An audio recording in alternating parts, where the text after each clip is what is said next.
A reading from Revelation. Remember, I am coming soon. I bring with me the reward that will be given to all people according to their conduct. It is I, Jesus, who has sent my angel to give you this testimony about the churches. I am the root and the offspring of David, the morning star shining bright. The Spirit and the betrothed say, "Come." Let the one who hears it answer, "Come." Let the thirsty come forward. Let all who desire it accept the gift of life-giving water.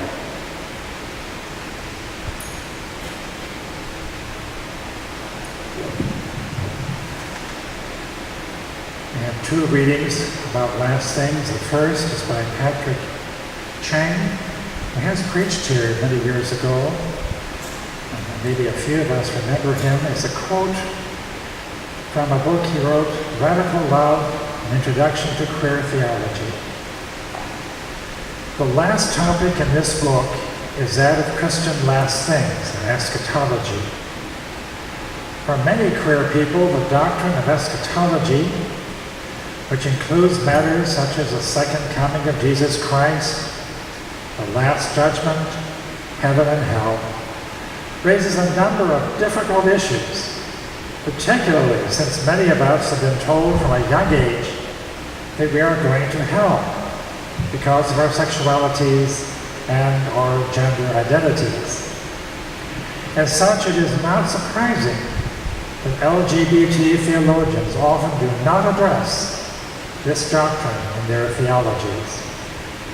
Ironically, however, the doctrine of last things may be the queerest doctrine of all, because it is the ultimate return to the radical love from which we originally came. That is, if radical love is defined as a love that is so extreme that it dissolves all boundaries, then the ultimate dissolution of identities is what will occur at the end of time.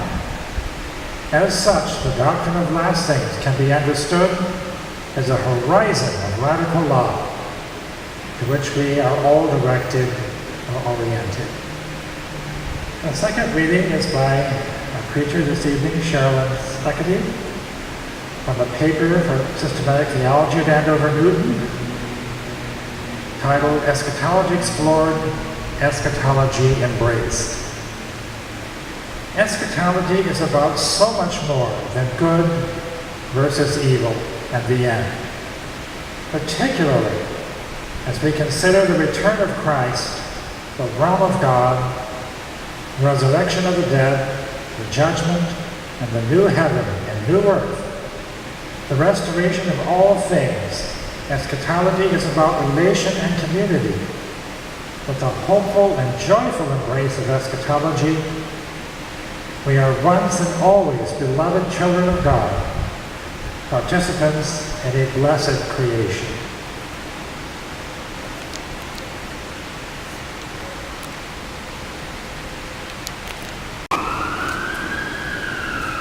So for this particular sermon, I'm going to take you to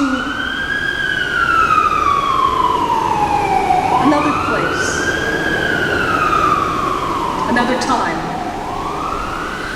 I would like you to imagine that we are in an upper room or loft or perhaps even the roof of a first century Palestine home. It's coming on evening, perhaps like here, the sun is low. And we're about to listen as a woman who was told she would be remembered, remembers.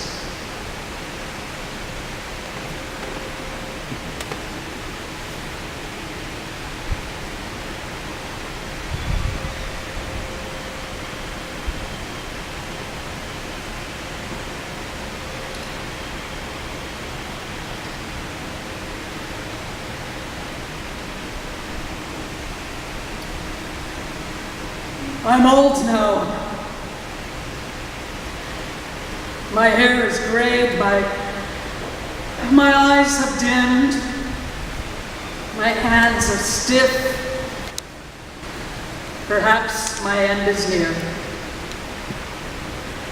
It's hard to think of what is happening now. Riots in the north and rumors of soldiers on the march. Many believers have fled the city, some to the hills and others to the shore. Perhaps the end is near. It is much more comforting to remember the past than to consider the future. What I remember best is Jesus. I remember many things that he did and many things that he said. But after all this time, sometimes it's hard to separate what I remember from what others remember. But I remember him teaching from what others say he taught.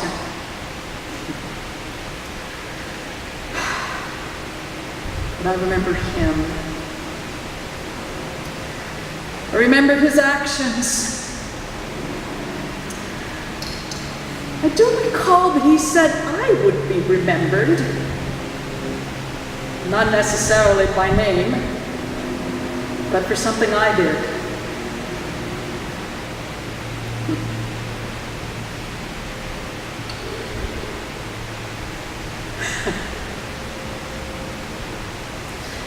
Is it possible some of the fragrance still remains? It was at Bethany. Jesus was at table, but the meal had not yet begun. There was tension in the room. There was tension among the followers, and there was certainly tension in the city. There had been triumph, mourning, and anger. And now there was talk of death. And I couldn't bear the thought of losing Jesus. I broke open this jar of scented oil, and I started to weep. The fragrance filled the room. I poured the oil over his head, anointing Jesus as prophet, priest, and king. This was supposed to be the oil of gladness running down his hair and onto his chest. I could feel tension in his neck and across his shoulders. I rubbed the ointment into his back and his arms. I looked for a basin and a towel so that I could wash his feet. Seeing none, I wet his feet with my tears of lament. My head covering was dusty and rough, so I dried his feet with my soft, silky hair, black as goats winding down the slopes. The tension in the room exploded. The host, I think he was named Simon, criticized Jesus. The disciples, mostly Judas, criticized me. And Jesus responded to both. "What kind of prophet are you?" Simon said. There were so many expectations of Jesus. "What kind of host are you?" Jesus asked. Jesus talked a lot about hospitality and feasting and forgiveness. "Why this waste?" someone shouted at me.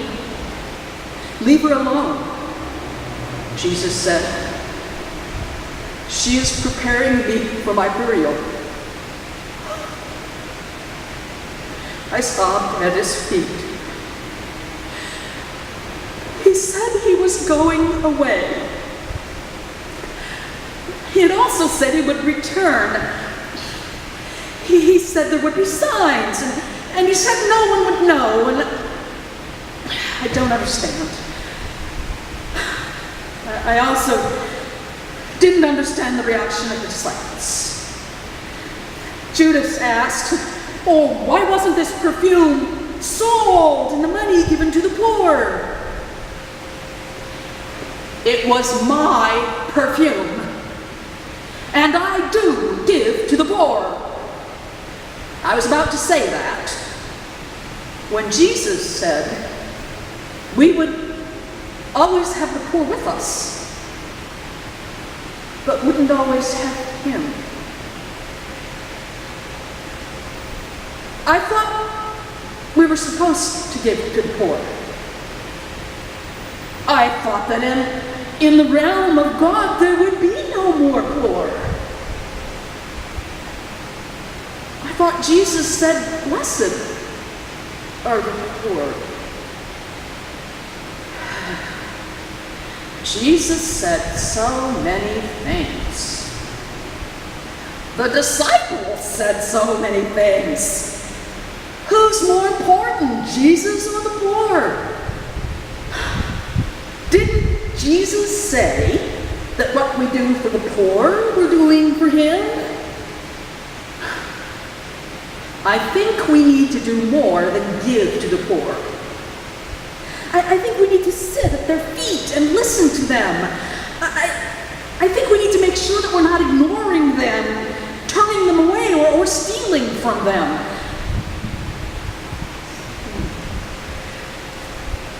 You know, someone said that Judas took money from the common purse, money that was supposed to go to the poor. Oh, so many things have been said about Judas. That he was a disciple, that he loved Jesus, that he wanted God's realm to come, that he was impatient, that he was a betrayer, that he was evil. Now, how much is true? Some say Judas was paid by the priests to lead soldiers to Jesus. But when Jesus was condemned to death, Judas returned the money. They said the priests couldn't put the money in the temple anymore, in the treasury, so they used it to buy a field where dead strangers are buried. Maybe Judas ended up giving to the poor after all. Maybe like King Saul, Judas was troubled by an evil spirit, but he had no David to soothe his soul. They said Judas killed himself. They said he lost hope. They said he's lost forever. Jesus told a lot of stories about lost things. I think that if anyone had a love that was deep enough and strong enough to bind Judas, it was Jesus. I think that the sacred fire refines instead of destroys. I think a treasure remains, even if hidden. I think that when Jesus returns, he will invite Judas to join him. The host, Simon, thought Jesus shouldn't touch me. He invited Jesus. He didn't invite me. He saw me as unwelcome and unclean. He said I was a sinner. Jesus observed that Simon violated the basic code of hospitality. even to an invited guest. Simon didn't provide water for his feet, a welcoming kiss on his cheek, or fragrant oil for his head. I did. I knew Jesus would invite me to his feast, his table. Jesus compared the realm of God with eating and drinking. Some people called him a glutton and a drunkard, but he always brought blessed bread and wine as gifts from God. Like wisdom, Jesus said, "Come, eat of my bread, drink of the wine I've mixed." He told stories about wedding feasts and celebrations of joyful reunion. He also said that if you're invited, don't take the best seat. He said when you give a dinner, don't just invite your friends, but invite the poor, the crippled, the lame, and the blind. He said that if the invited guests make excuses, invite the people from the streets. Gather all you can, like a shepherd gathers sheep, like a farmer gathers fruit, like a child gathers lilies. That last week, he gathered his friends at table, even Judas who betrayed him, even Peter who denied him.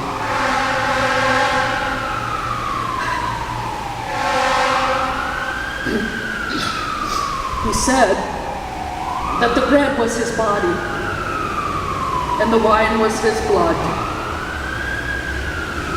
He said, "Remember me." He said, "Do this until I come again." Then he died.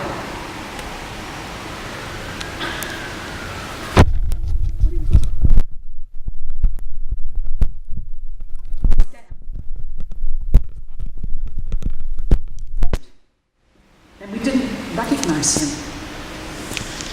He was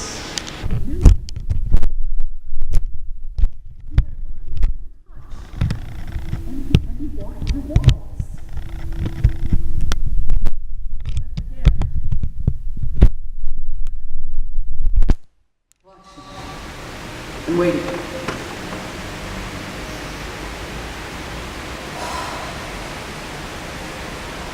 We're still waiting.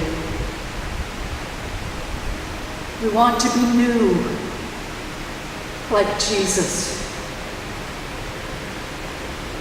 We want the whole world to be healed, restored, and made new.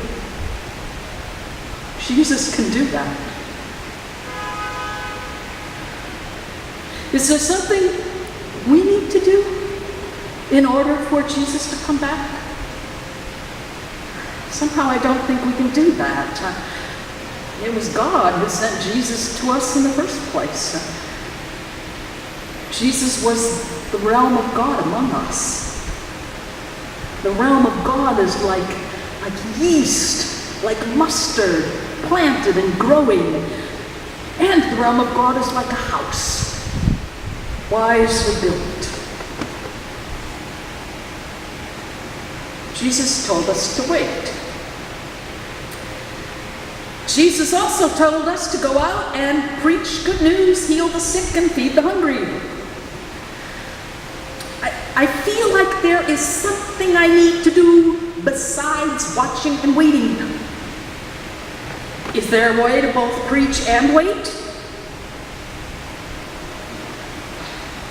Jesus told us not to be anxious. So I will try to let go of fear and live for today. I am the bride, waiting for the marriage to be consummated. I am the thirsty, waiting for the everlasting stream. I am the hungry, waiting for heavenly bread. I am also the bridesmaid, keeping my lamp lit. I am working for justice to roll down like waters. I share, but mostly I trust that all will be well. Oh, Jesus, come. I'm waiting for you.